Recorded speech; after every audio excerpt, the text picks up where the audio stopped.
বিশ্বকাপ না খেলেও র্যাঙ্কিং এ মুস্তাফিজকে সরাতে পারলো না কেউই। টাইগার এই কাটার মাস্টারের আশেপাশের র্যাঙ্কিং রদবদল হলেও ফিজকে নামাতে পারেনি কেউই। মাঠে না নেমেও সেরাদের কাতারে নিজের অবস্থান অটুট রেখেছেন মুস্তাফিজ। এদিকে সুপার 8-এর প্রথম ম্যাচে প্রোটিয়াদের বিপক্ষে বিশাল হার সত্ত্বেও র্যাঙ্কিং উন্নতি করেছেন বুমরা। জায়গা পেয়েছেন সেরা 10-এ আইসিসি কর্তৃক হালনাগাদকৃত নতুন র্যাঙ্কিং এ। তবে কোথায় আছেন বুমরা মুস্তাফিজরা সেটাই জানবো। শাহিন শাহ আফ্রিদি, আরশদীপ সিং, কাগিসো রাবাদা যখন আন্তর্জাতিক ক্রিকেটে মাঠ মাতাচ্ছেন বিশ্বকাপের মঞ্চে, তখন মুস্তাফিজুর রহমান খেলছেন ঘরোয়া ক্রিকেট। অর্থাৎ নামি দামি এসব বোলাররা যেখানে র্যাঙ্কিং এ এগিয়ে যাবার সুযোগ পাচ্ছেন, সেখানে মুস্তাফিজকে থাকতে হচ্ছে অসহায়ের মতো। তবে সুযোগ পেয়েও মুস্তাফিজের সাথে পেরে উঠছে না এসব তারকারা।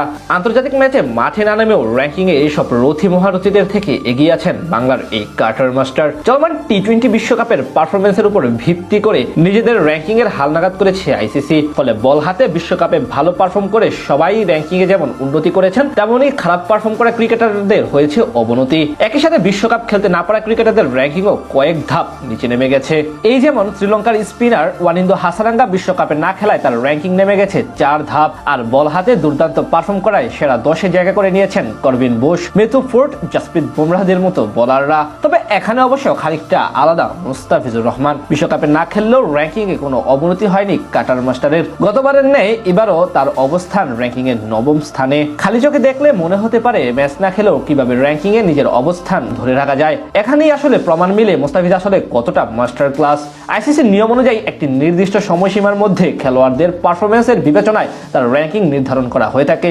আর এখানেই মূলত এগিয়ে গেছেন দ্য ফিজ। কেননা মুস্তাফিজ চলমান বিশ্বকাপ না খেলতে পারলেও নির্দিষ্ট এই সময়ের মধ্যে তার পারফরমেন্স ছিল টপ নচ। সেখানে বোস, ফুড কিংবা বুমরার মতো পেসাররা শুধু বর্তমানের সাফল্য নিয়েই এগিয়েছেন কয়েক ধাপ। আবার হাসারাঙ্গার মতো ক্রিকেটারদের এই সময় performance up to the mark ছিল না বিধায় পিছিয়ে যেতে হয়েছে র্যাঙ্কিং এ। এমনকি মুস্তাফিজের পাশাপাশি র্যাঙ্কিং এ নিজেদের অবস্থান সুসংহত রেখেছে বরুণ চক্রবর্তী ও রাশিদ খান। যথারীতি র্যাঙ্কিং এ 1 ও 2 নম্বর স্থানটা রয়েছে এই দুই স্পিনারের। তিনি আসা প্রোটিয়া পেসার করবিন বোস অবশ্য উন্নতি করেছেন 21 ধাপ। বল হাতে বিশ্বকাপে ব্যাপক ছন্দে থাকা এই পেসার তাই উঠে এসেছেন সেরা 3-এ। 4 নম্বরে অবস্থান রয়েছেন আদিল রশিদ। প্রথম দল হিসেবে এবারের বিশ্বকাপে সুপার 8-এর টিকিট কাটা হয়েছে ইংল্যান্ডের। সেখানে বল হাতে বেশ ভালোই ছন্দে আছেন এই স্পিনার। তবে অবনতি হয়েছে আবরার আহমেদের। পাকিস্তানের দলের সাথে আবরারের পারফরমেন্স এর গ্রাফটা রয়েছে নিম্নমুখী, যার প্রমাণ মিলেছে র্যাঙ্কিং এর 2 ধাপ পিছিয়ে আবরারের অবস্থান এখন 5 নম্বরে।